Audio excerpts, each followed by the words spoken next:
Nowadays, VFX in movies are so commonly used that it's easy to assume that every film uses them at some point or another. However, back in the day, for movies like Top Gun, CGI wasn't advanced enough to create believable CG planes, and even 10 years after Top Gun was released, CG planes were still... well, yeah.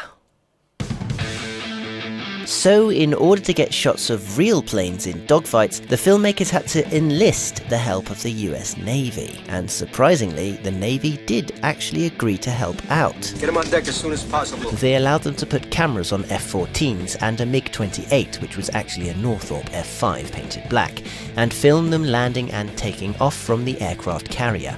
They allowed them to film scenes actually on the USS Enterprise. And they even allowed them to fire a missile. A missile, just the one. This is why in the movie this missile, and this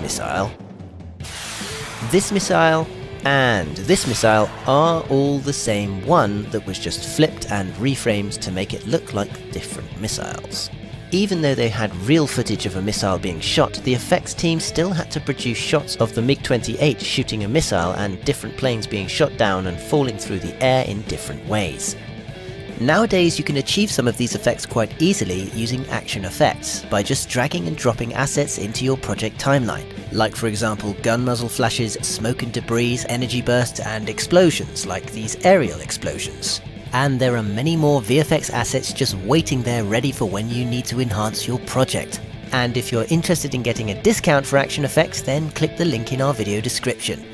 Now, as handy and time-saving as this is, way back then they didn't have such a commodity because things like this didn't exist. So in order to create these shots of missiles firing, aerial explosions, and planes being shot out of the air, they had to be more ingenious using the techniques that were available at the time. And so they did this by building a variety of different size models of both the F-14 and the MiG-28, ranging from 50 centimeters long up to 2.75 meters long. Next, they had to find an area where they could shoot these models and blow them up. And this brought its own set of problems.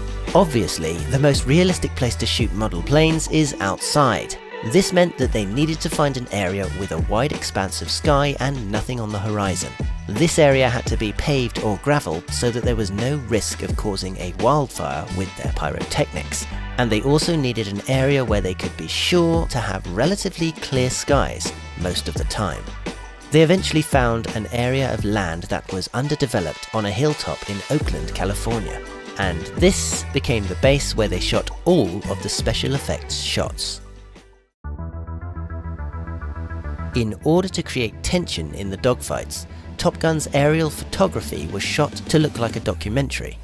This meant that planes were almost entirely in frame, and there was also a lot of camera movement and vibration. In order to replicate this, the effects team used cameramen whom all had experience in filming documentaries. However, when filming explosions on miniature models, effects teams normally increase the camera's frame rate up to 120 frames per second, or even 300 frames per second, because this gives the explosion more scale and weight. But unfortunately, it almost eliminates any camera movement or vibration that the cameraman applies. So to remedy this, the effects team attached a drill to their camera rig with an off-centered mass attached to the drive shaft, kind of like this. Now, by increasing the drill's speed, the team could control the amount of vibration that appeared on their explosion shots. And you can see that actually happening on this looped explosion. Notice how the vibration seems to be rotating as the drill would.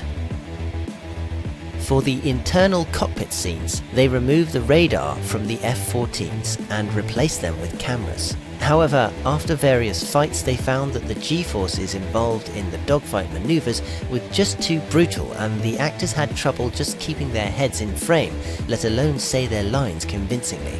This meant that the internal cockpit scenes had to be shot on a set.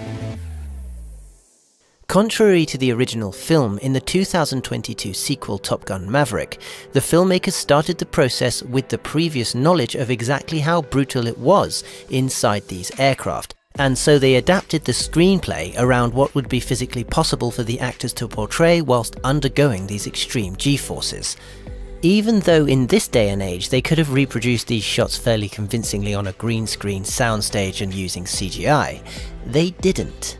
This is because in order to capture the way the actors' faces reacted to the G-forces and the facial micro-expressions caused by the adrenaline and fear they experienced whilst flying, they preferred to do them practically.